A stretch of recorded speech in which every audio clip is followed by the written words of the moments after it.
Buenas tardes, me presento, mi nombre es Candela y soy ayudante de la cátedra y les voy a hablar sobre las lesiones perioneoplásicas de cuello uterino. Para introducirnos un poco en el tema, tenemos que recordar que el cáncer de cuello uterino es un importante problema de salud pública, sobre todo en países en vías de desarrollo, y que la mayoría de los casos surgen de lesiones perioneoplásicas que son cambios celulares confinados al epitelio que si no se detectan pueden progresar a un cáncer invasor.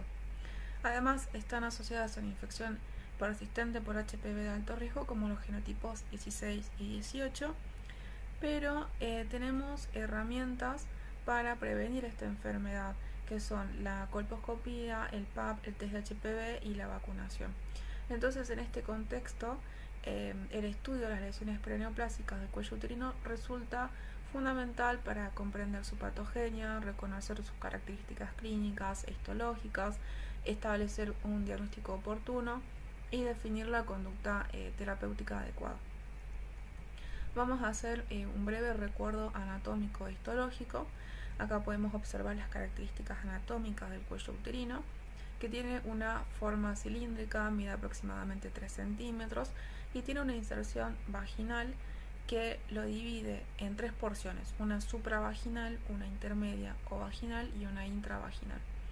Esta porción es la que aparece cuando ponemos un espéculo y observamos un cilindro, donde se observa un orificio circular que corresponde al orificio cervical externo, que comunica con la vagina. Y por otra parte tenemos el orificio cervical interno que comunica con el cuerpo uterino, y bueno, también tenemos el conducto endocervical.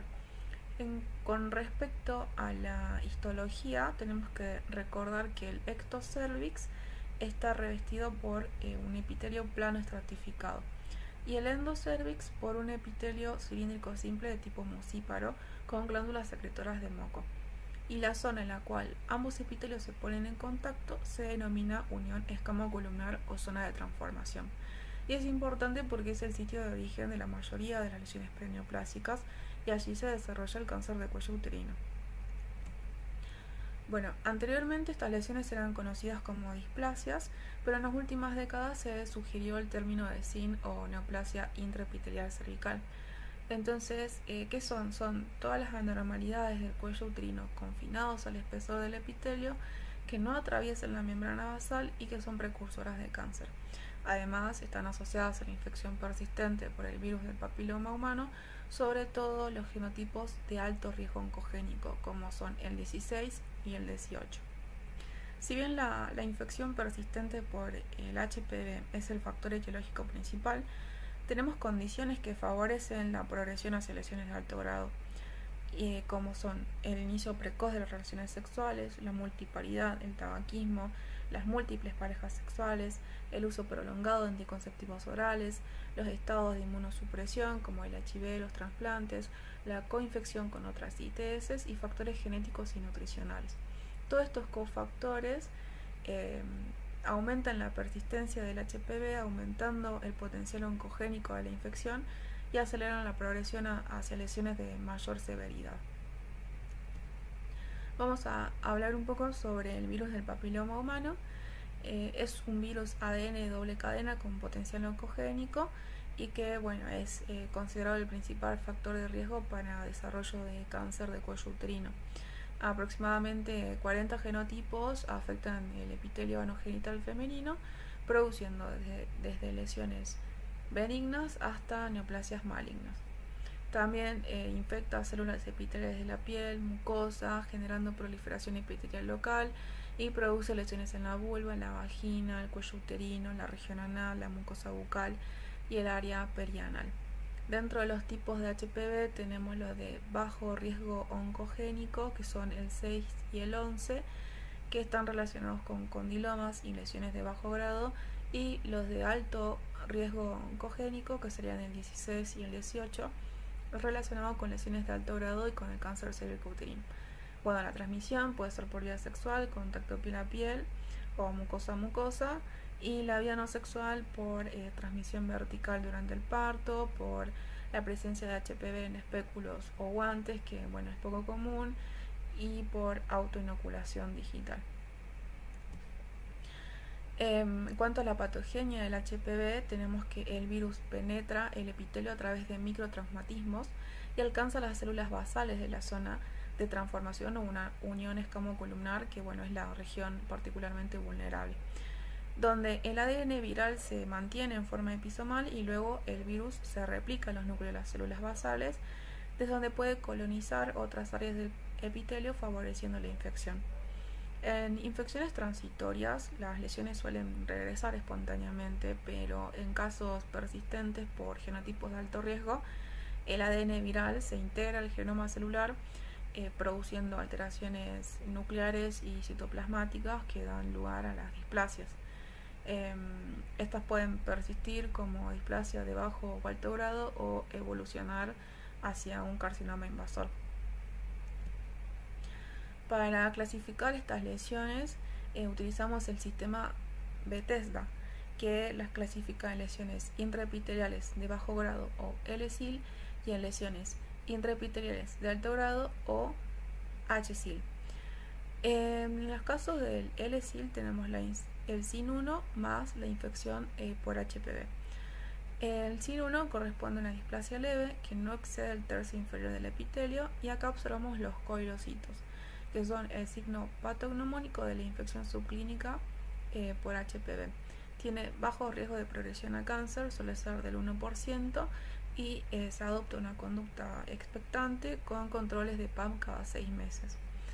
Y después tenemos el SIN2, que corresponde a una displasia moderada, hay compromiso a los 2/3 inferiores del epitelio, tiene una progresión a carcinoma del 1,5%, y en el caso del SIN3 corresponde a una displasia severa o carcinoma in situ que afecta todo el espesor del epitelio, y tiene una progresión a carcinoma del 3%, y acá indicamos la conización. Acá podemos ver algunas lesiones cervicales. Bueno, en la primera imagen tenemos un cuello uterino sano, la superficie es rosada, homogénea, lisa, con un epitelio intacto. El orificio cervical externo se ve claramente y no hay lesiones visibles. En la segunda imagen tenemos un SIN1 o una lesión intraepitelial de bajo grado, donde comienzan a aparecer pequeñas áreas blanquecinas bien delimitadas que corresponden a cambios leves que están en el tercio inferior del epitelio y están asociadas a una infección transitoria por HPV.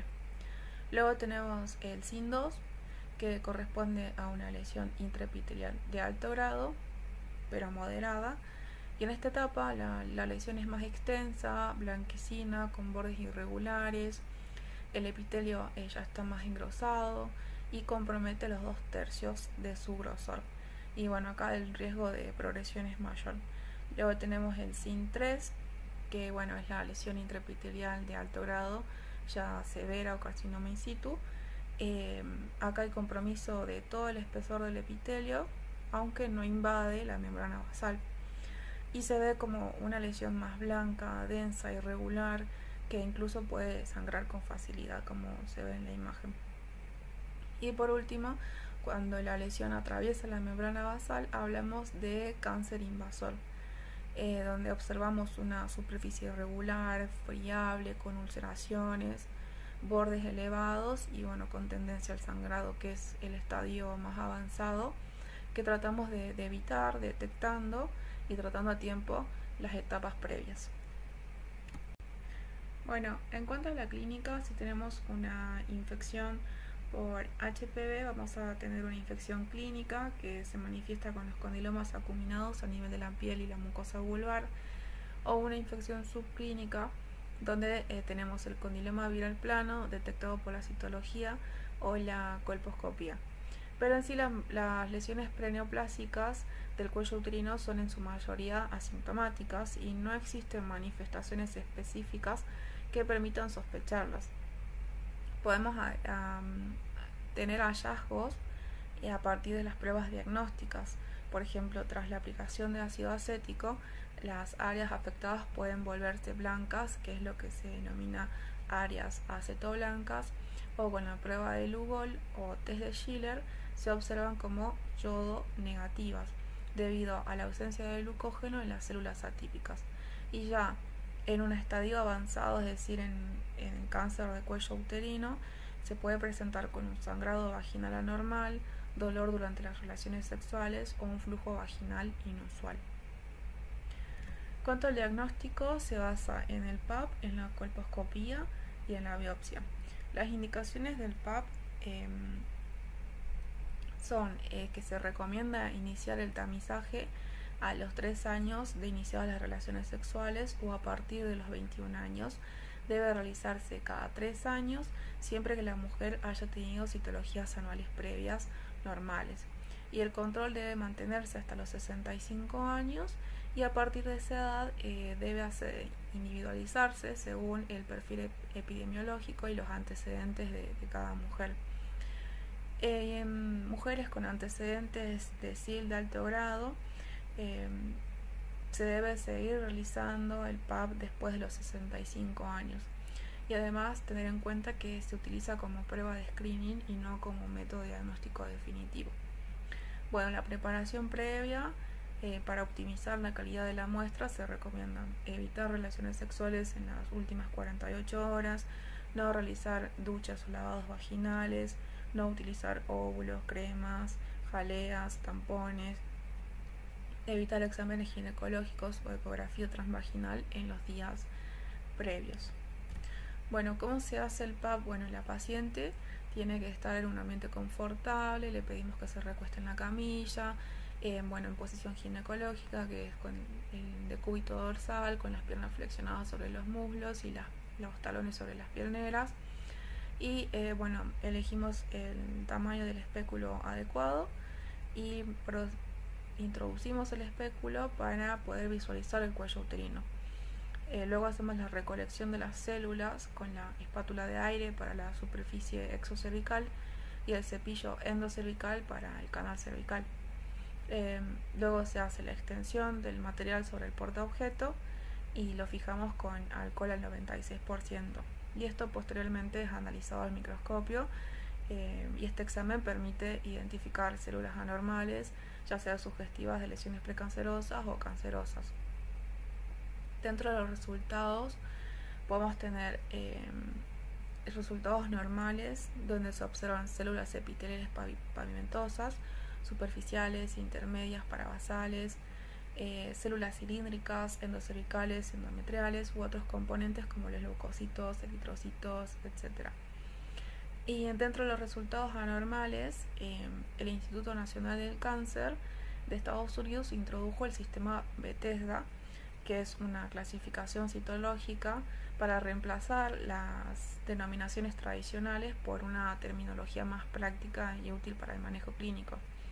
Las categorías principales de este sistema son una citología dentro de límites normales, podemos tener cambios celulares benignos, inflamatorios o reactivos, las células escamosas atípicas, que sería la atipia de células escamosas de significado indeterminado, o atipia de células escamosas donde no puede excluirse una lesión intraepitelial de alto grado. También tenemos las lesiones intraepiteliales escamosas, de bajo grado o L-SIL y de alto grado o H-SIL. Dentro de las alteraciones de células glandulares vamos a tener células glandulares atípicas que pueden ser endocervicales, endometriales o no especificadas, el adenocarcinoma in situ o el adenocarcinoma y otras neoplasias malignas como el carcinoma escamoso invasor. Bueno, la colposcopía también es un procedimiento diagnóstico que consiste en la observación del cuello uterino, la vagina y la vulva mediante un microscopio binocular con una iluminación adecuada y las indicaciones son se realiza ante un cuello uterino de aspecto sospechoso al examen clínico o citologías con resultados anormales. Bueno, en cuanto a la técnica, se realiza habitualmente luego de la toma del Papa Nicolau y se aplica una solución salina con una turunda de algodón para limpiar la superficie y retirar el exceso de secreciones. Posteriormente se aplica ácido acético al 5% que debe actuar durante 1 o 2 minutos para fluidificar el moco, permitiendo ver el epitelio a través del colposcopio. Y finalmente se realiza la prueba de Schiller, que se basa en la presencia de glucógeno a nivel del exocervix y en la propiedad de fijación del yodo. Entonces, este test de Schiller consiste en aplicar en el cuello un algodón embebido con solución de Lugol, y en este caso las células epiteliales normales contienen depósitos de glucógeno, por lo que se van a teñir de un color castaño caoba al aplicarles esta solución, ya que el Lugol se puede adherir.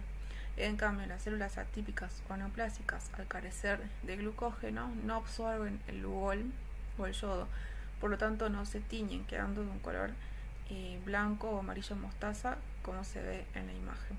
Entonces la interpretación sería que en el cuello normal tenemos que las células normales tienen depósitos de glucógeno, por lo tanto se fija el yodo, es decir, es Lugol positivo, y tenemos un Schiller negativo.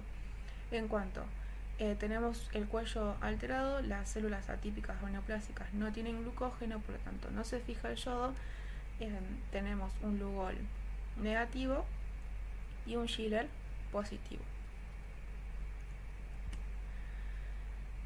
Cuando hacemos colposcopía, aplicamos ácido acético o Lugol para resaltar las lesiones, ¿no?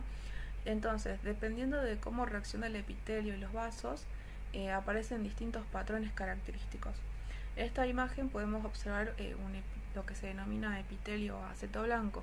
Cuando aplicamos ácido acético, algunas áreas del cuello se vuelven blancas.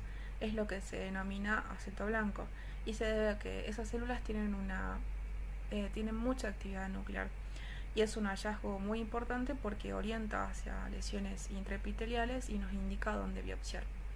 En este caso tenemos una leucoplasia, donde vemos una zona de extensión de color blanco, nacarado de bordes netos, ligeramente sobreelevados, y es Schiller positivo, es decir, yodo negativo, porque el epitelio pavimentoso no tiene glucógeno, entonces el Lugol no se puede adherir.